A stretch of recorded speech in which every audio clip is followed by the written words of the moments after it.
کوئی بھی شخص کامیاب نہیں ہو سکتا، یا امام ابن باز رحمۃ اللہ علیہ نے اس کی تفسیر کی ہے، فرمایا بر سے مراد جنت ہے، تم میں سے کوئی بھی شخص جنت تک نہیں پہنچ سکتا حتی تنفقوا مما تحبون، یہاں تک کہ وہ اللہ کے راہ میں وہ چیزیں خرچ کر دے جو سب سے زیادہ اس کے لیے محبوب ترین ہے۔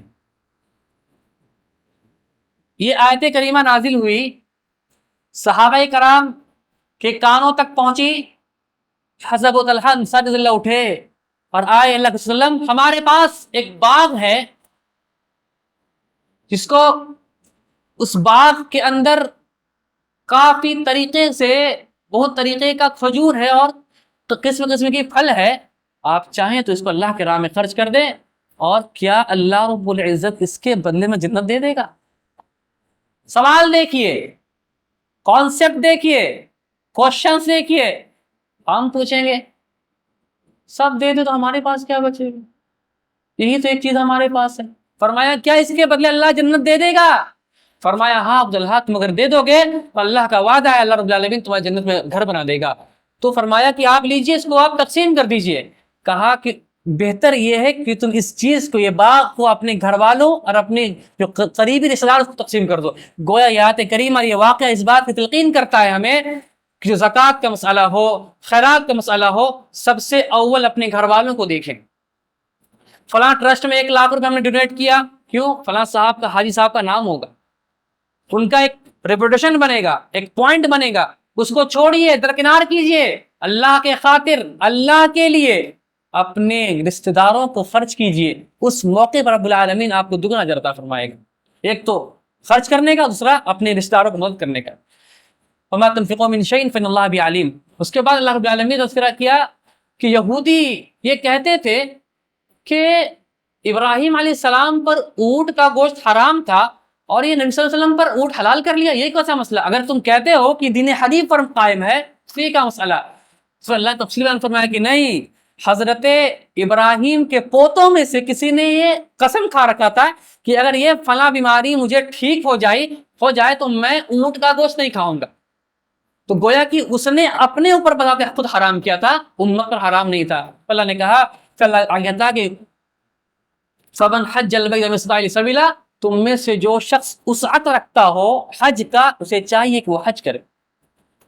عبداللہ بن عمر فرماتے ہیں کہ جو شخص کے پاس مال ہو، جانے کی استطاعت ہو، طاقت ہو، قوت ہو، اس کے باوجود بھی اگر حج نہ کرے اور مر جائے تو رب العالمین اس کی کوئی بھی عمل قبول نہیں کرے۔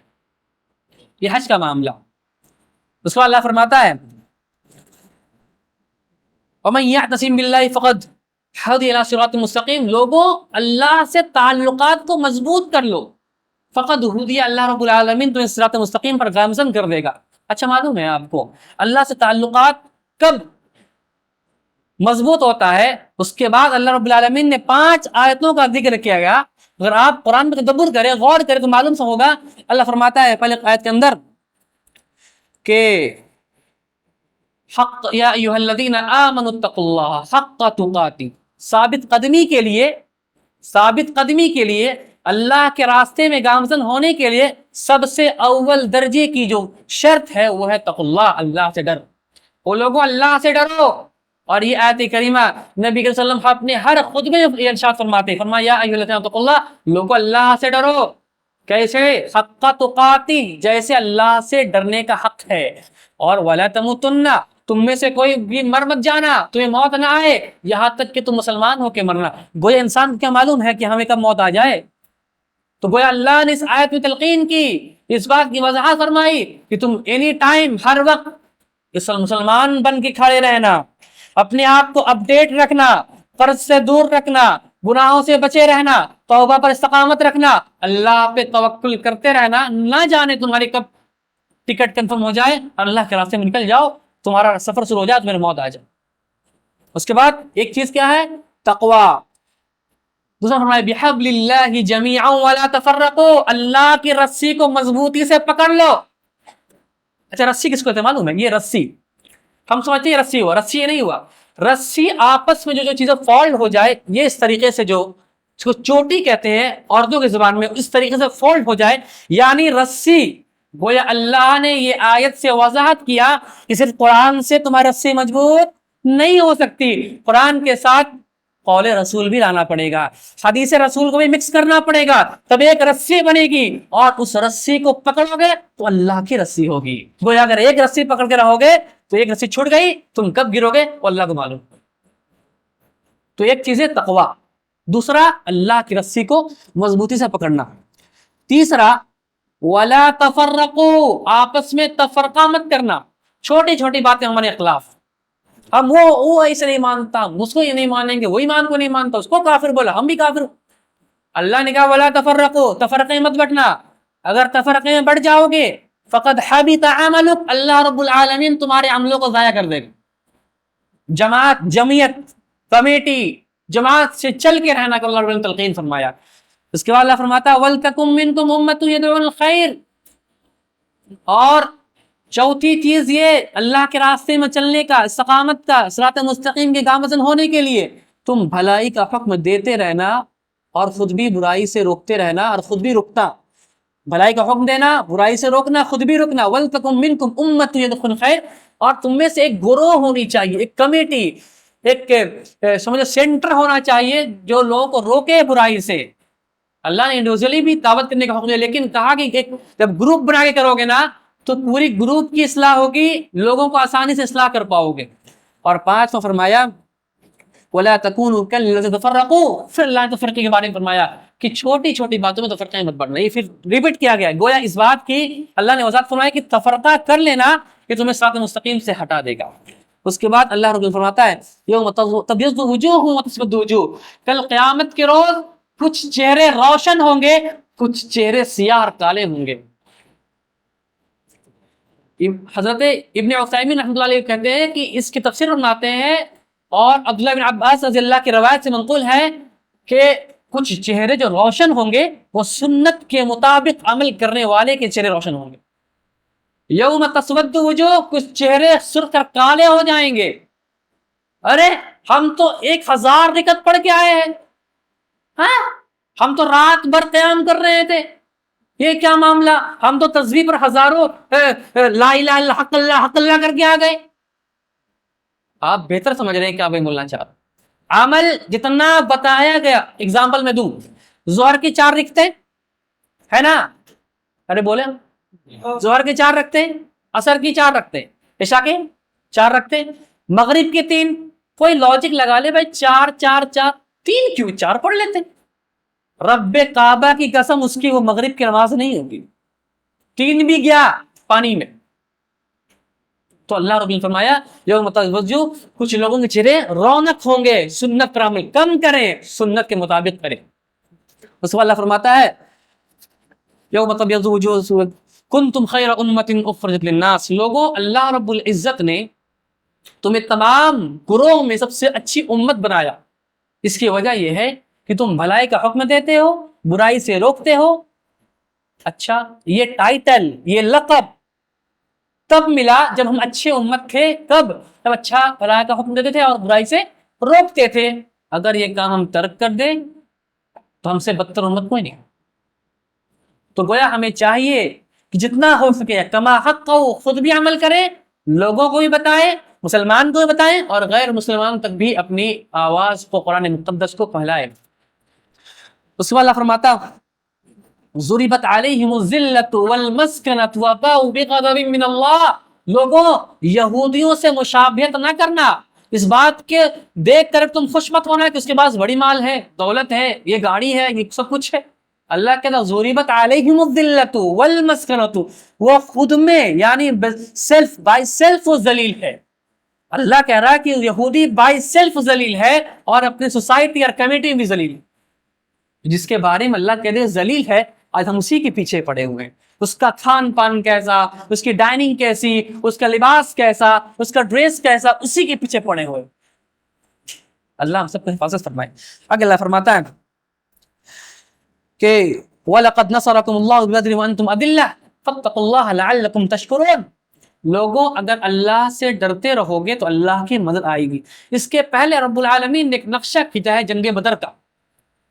آپ کو معلوم ہے کہ ایک طرف نہتے مسلمان 313، عورتیں بھی شامل، بچے بھی شامل، کوئی ساز و سامان نہیں، ایک طرف ہزاروں کی لشکر، جنگ پہ اتر گئے۔ اچھا ایک بات بتاؤں، 3 جنگ ہوئی ہے جو قرآن تذکرہ فرمایا، جنگ بدر، اور بولے جی خیبر میں نہیں، جنگ بدر، جنگ احد، اور جنگ جنگ حنین، یہ 3 کا تذکرہ اللہ نے کیا۔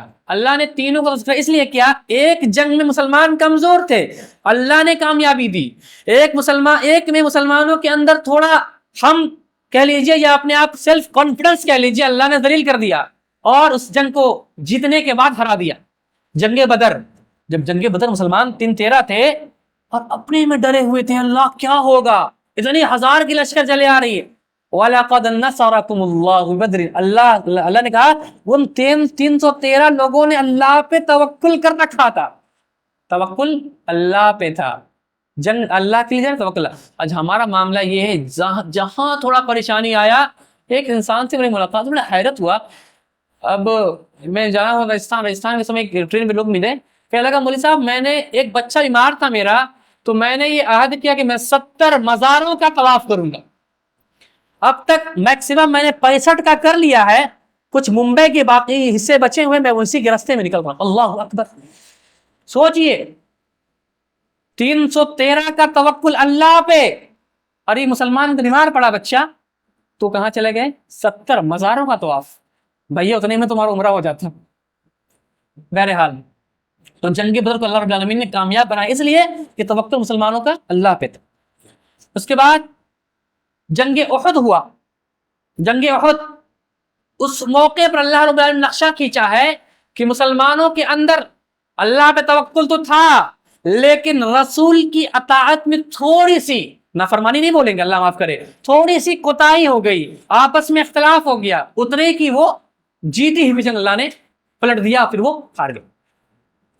اچھا جنگ حنین میں اللہ نے واقعہ فرمایا کہ اس موقع پر جنگ حنین مسلمانوں کے اندر کانفیڈنس تھا، سیلف کانفیڈنس تھا کہ ہم لشکر میں تیار، فوراً اللہ رب العالمین نے ادھر سے ایسے تیرباز کو پیدا کیا کہ تیر مارتا تو لوگ بھاگنا شروع ہوئے، سارے صحابہ بھاگ گئے، چلے گئے۔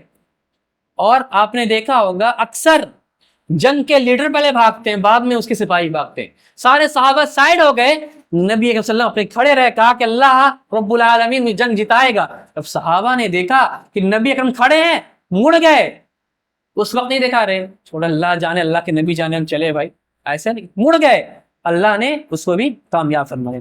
یہ 3 واقعات تھا۔ اس کے بعد اللہ نے فرمایا وما محمد الا رسول قد خلت من قبله الرسل افان مات او قتل انقلبتم على اعقابكم۔ یہ واقعہ بڑا عجیب ہے۔ 12 ربیع الاول کی تاریخ یاد کرو مسلمانوں، نبی اکرم صلی اللہ علیہ وسلم کا روح پرواز کر جاتا ہے، حضرت عمر کو خبر ہوتی ہے کہ نبی اکرم کو کسی نے کہہ دیا کہ مردہ ہو گئے۔ میں مردہ نہیں بول رہا، قرآن نے کہا انک میت وانہم میتون، اللہ کے رسول آپ کو بھی مرنا ہے۔ جو رب اتنی محبوب اپنے بندے اللہ کے رسول سے محبت کرنے والا، وہ کہہ دے کہ موت آ جائے گی، مرنا ہے، تو ہمیں بھی وہی بات کو کہنا ہے۔ ہم بہت زیادہ اس میں لام کاف لگا کے پردے وردے لگا کے آگے نہیں بڑھ سکتے۔ بہرحال وما محمد الا رسول، اس موقع پر حضرت عمر نے تلوار نکال لی، کہا کہ جو کہے گا کہ محمد اب نہیں رہے اس کا گردن قلم کر سکتا۔ واقعہ وہ تھا، امت کا وہ نبی، وہ ہستی دنیا سے چلا گیا، یقیناً وہ بات منظر عام پر تھی، وہ نبی چلا گیا جس نے قرآن حکیم کو پڑھنا سکھایا، اس کی تفسیر بتائی، زندگی اصول سکھایا۔ وہ عمر کو غصہ آنا تھا، اس موقع پر حضرت ابوبکر کھڑے ہوتے، فرمایا عمر ہوش کے ناخن لو، کیا قرآن کریم کی آیت تم نے نہیں سنی؟ وما محمد الا رسول قد خلت من قبل الرسل، کہ محمد صلی اللہ کے رسول ہے، اگر وہ انتقال کر جاتے ہیں یا وفات کر جاتے کیا تم اپنے ایڑیوں کے بل پھر جاؤ؟ وہ عمر رضی اللہ نے کہا لگتا ہے ابوبکر مجھے اس بات کی اندیشہ ہے، لگ رہا ہے یہ قرآن کی آیت ابھی اتر رہی، یار میرے اتر رہی، اور وہ ہستی کھڑا ہو کے کہہ رہا ہے جو غار سور میں ساتھ تھا، وہ ابو بکر جو غار سور کی ایک سوراخ نہ پڑ سکی تھی، اپنی قدم کے ایک انگوٹھے کو ڈال لیتے ہیں، اور جب زہریلے بچھو ڈنگ مارتے ہیں، شدت اتنی بڑھ جاتی ہے، اتنا تیز زہر چڑھتا ہے کہ آنکھوں سے آنسو ٹپک جاتا ہے، نبی اکرم کے رخ مخسار پر گرتا ہے۔ کہا ابو بکر رو کیوں رہے؟ کہا کہ اللہ کے رسول یہ بچھو نے ڈنگ مار لیا، آپ سوئے، مجھے اب بد۔ وہ ابو بکر کھڑے ہو کے کہہ رہے، کیا فرما رہے ہیں کہ وما محمد الا رسول قد خلت من قبل الرسل افئن مات او قتل انقلبتم۔ لوگوں اگر رسول دنیا چلے جائے کیا تم اپنے ایڑیوں کے بل مڑ جاؤ گے، اسلام چھوڑ دو گے؟ اسی آیت پر ایک مفسر نے تفسیر فرمایا من کان یعبد، وہ کہتے ہیں اپنی زبان میں من کان یعبد محمد، جو محمد کی بات کرتا تھا، فقد محمد فقد مات، محمد جا چکا ہے، مر چکا ہے، وفات کر چکا ہے۔ من کان یعبد اللہ، جو اللہ کی عبادت کرتا تو اللہ باقی ہے، حی ہے۔ اسی جملے پر ایک مفسر تفسیر فرمایا من کان یعبد رمضان، من کان یعبد رمضان، جو رمضان کی عبادت کرتا ہے، قد رمضان فقد لغت، رمضان جا چکا، اب بتاؤ کہ تم رمضان کی عبادت کرتے ہو یا اللہ کی عبادت کرتے ہو؟ یہ آپ زبان سے نہیں بولیں گے، یہ آپ کا عمل عید کے صبح فجر میں بیان فرما دے گا کہ ہم اللہ کی عبادت نہیں کرتے، ہم رمضان کی عبادت کرتے ہیں۔ غلط بول رہا ہوں؟ غلط بول رہا ہوں تو بتائیں۔ آپ عید کے صبح اپنے آپ کو یہ زبان حال قال سے کہہ دیں گے، نہیں کہیں گے، زبان حال سے کہیں گے کہ ہاں اللہ کی عبادت تو نہیں، رمضان گیا عبادت بند۔ مسلمانوں اس مسجد سے عزم کر کے اٹھ جاؤ ابھی کہ اگر اللہ کی عبادت کرتے ہو تو عید کے صبح سے لے کر کے تا پوری عمر پڑھنا، اگر رمضان کی عبادت کرتے ہو تو ایسا شرک مت کرنا جس کو اللہ بھی معاف نہ کرے۔ اس کے بعد اللہ رب العزت نے فرمایا، کون کون سی آیت لوں، اللہ آسانی کرے، وَسَارِعُوا إِلَىٰ مَغْفِرَةٍ مِّن رَّبِّكُمْ وَجَنَّةٍ عَرْضُهَا السَّمَاوَاتُ وَالْأَرْضُ، کہ لوگوں اللہ کی مغفرت کے جانب دوڑو، لپکو۔ قرآن مقدس میں اللہ نے ہر حدیث میں یہ بیان فرمایا کہ نماز اگر چھوٹ رہی ہو تو چھوڑ جانے دیجئے، لیکن دوڑیے مت، چل کے آرام نہ دل۔ لیکن مغفرت کا معاملہ ہے، یعنی جنت کا طلبگار ہے، وَسَارِعُوا إِلَىٰ مَغْفِرَةٍ، لوگوں دوڑو مغفرت کی طرف، یعنی توبہ کر لو جتنا جلدی ہو سکے، کیا پتا آنکھ رات کو لگے صبح کھلی نہ کھل، اس سے قبل توبہ کر لو۔ مغفرت من ربکم، اور جب مغفرت ہو جائے گی اور اس رب العالمین وجنت، تمہیں جنت کا مالک بنائے گا، اور کتنا چوڑائی ہوگا، عرضها السماوات، جس کی چوڑائی جنت کے آسمان اور زمین کے برابر ہوگی، لمبائی تو چھوڑ دیجیے، کانسیپٹ میں نہیں آئے گا، چوڑائی جنت کتنی، آسمان سے لے کے زمین تک ایک آدمی، اس کے لیے اللہ نے کہا کہ دوڑو۔ اس کے بعد اللہ رب العالمین فرماتا ہے وَمَن يَغْفِرُ الذُّنُوبَ إِلَّا اللَّهُ، لوگوں مت گھبرانا، اگر گناہ تم سے ہو جائے، تم گناہ کر بیٹھو تو مت گھبرانا، وَمَن يَغْفِرُ الذُّنُوبَ إِلَّا اللَّهُ، کون ہے اللہ کے علاوہ جنہیں معاف کر دے؟ اللہ کا انداز بیان دیکھیے، کس قدر بلا رہا ہے۔ مان لیا آپ نے بچوں کو کہا کہ ٹھیک ہے جاؤ تو امی سے مانگ لو، پھر سے مانگ لو پیسہ، بعد میں کہا کہ اب تم کو کون دے گا میرے علاوہ، بچہ کتنا خوش ہو جائے گا نا۔ اللہ کہتا ہے وَمَن يَغْفِرُ الذُّنُوبَ إِلَّا اللَّهُ، اللہ کے علاوہ کون ہے جو تمہیں معاف کر دے؟ تو گویا اللہ رب العالمین آپ کو بلا رہا ہے توبہ کی طرف، آپ کو چاہیے کہ فوراً توبہ کر لیجیے۔ اس کے بعد اللہ فرماتا ہے وَلَا تَهِنُوا وَلَا تَحْزَنُوا وَأَنْتُمُ الْأَعْلَوْنَ إِن كُنتُم مُؤْمِنِينَ، لوگوں مت گھبرانا، مت غمگین ہونا، سر بلندی تم ہی پر رہو گے، تمہاری سلطنت، تمہاری حکومت تم ہی رہو گے۔ سمجھ نہیں آتا معاملہ، یہاں وارڈ کمشنر بھی ہمارا نہیں، حکومت کی بات چھوڑیے، وارڈ کمشنر ہمارا نہیں، تھانے میں اپنا آدمی نہیں، جج ہمارا نہیں، وکیل ہمارا نہیں، کہاں اپنے آدمی؟ اور اللہ نے کہا وَلَا تَهِنُوا وَلَا تَحْزَنُوا إِن كُنتُم مُؤْمِنِينَ، اگر مومن بن جاؤ گے نا تو حکومت، سلطنت، عہدہ سارا اللہ تعالیٰ تمہارے قدم لا کے ڈال دے گا، شرط ہے کہ مومن بن جائے۔ اللہ نے کہا فَآتَى اللَّهُ ثَوَابَ الدُّنْيَا وَحُسْنَ ثَوَابِ الْآخِرَةِ وَاللَّهُ يُحِبُّ الْمُحْسِنِينَ، لوگوں دنیا کی زندگی آخرت سے زندگی سے بہتر نہیں۔ فَآتَاهُ اللَّهُ، لوگوں دنیا کی زندگی مت تلاش کرو، فَآخِرَةُ الثَّوَابُ الدُّنْيَا وَالْآخِرَةِ، جو آخرت مانگو جو ہمیشہ ہمیشہ کی زندگی ہے۔ اللہ نے تلقین کیا، اللہ فرماتا ہے فَبِمَا رَحْمَةٍ مِّنَ اللَّهِ لِنتَ لَهُمْ، یہ آیت لے کے جاؤ آج انشاءاللہ۔ اللہ رب فرماتے ہیں اللہ کے رسول، آپ جتنی آسانی سے اور آپ کی تبلیغ اتنی آسانی سے جو پھیلی ہے نا، ایک وجہ یہ ہے فبما رحمت من اللہ لنت لهم، آپ کی زبان بڑی نرم ہے. آج ہمارا معاملہ ہی الٹا ہے، اتنا سخت ہے کہ لوگوں کو گولی سے زیادہ ہماری زبان سے تکلیف ہوتی ہے. یقین جانیں جتنا نیچے کمتر آدمی آپ کے نیچے رہے گا اتنا ہی چلائیں گے آپ، اتنی بدزبانی، گالیاں اور طرح طرح کے اللہ نہ جانے کیا کرتے ہیں. اللہ نے کہا فبما رحمت من اللہ لنت لهم، آپ کی زبان نرم ہونی چاہیے، رحمت میں رکھنی چاہیے ایسی زبان. اللہ کہتا ہے ولا تحسبن الذين قتلوا في سبيل الله امواتا، کہ لوگوں ان لوگوں کو تم مردہ نہ کہو جو اللہ کے راہ میں شہید کر دیے، بل احیاء عند ربهم يرزقون، واللہ کے نزدیک زندہ ہے اور رزق پا رہے ہیں. فرحین بما آتاهم اللہ من فضلہ، اللہ رب العزت ایک چڑیے کی مانند میں اس کی روح کو ڈالا ہے، اور اللہ کے عرش کے تلے جو کندلیاں ہیں، جو اللہ کے عرش تلے جو جھالر اور اپنی زبان میں کہہ سکتے ہیں اللہ معاف کرے، تو اس کے اوپر وہ رہتے ہیں، شام کرتے ہیں. اور کیا فرماتے ہیں بل احیاء فرحین ویستبشرون بالذین لم یلحقوا بهم من خلفهم، اور یہ کہتے ہیں کہ وہ لوگوں جو میرے پیچھے ہو، میرے گھر والے ہو، تم بھی آ جاؤ، بڑے مزے کی زندگی یہاں گزر رہی. دیکھیے زندگی اور موت دو طریقے کے ہوتے ہیں میرے بھائی. ایک ہے کہ موت آئی روح لے گیا، یہ موت تو وہ مزہ نہیں ہے. آپ نے اپنی جان کو اللہ کے راہ میں سبمٹ کر دیا، یہ مزے کی بات ہے. اس موقع پر رب العزت آپ کو شہداء کا لقب دیتا ہے، اور ایسے موقع پر آپ جنت میں کندلیوں کے بیچ جانے کے بعد اپنے گھر والے کی دعا کرتے ہیں اللہ کاش کہ وہ لوگ بھی اس طریقے سے آ جائیں. اللہ ہم سے کچھ شہداء میں شامل کرے. اس کے بعد بڑی آیت فیمس آیت ہے کل نفس ذائقۃ الموت وانما توفون اجورکم یوم القیامۃ فمن زحزح عن النار. لوگوں یہ جوانی، یہ عہدہ، یہ پیسے، یہ شہرت ایک دن ختم کر جائے گی. صرف ایک لمحے کی چیز، وہ کیا ہے؟ موت. کل نفس ذائقۃ الموت، ہر نفس کو چکھ لینا ہے مزہ.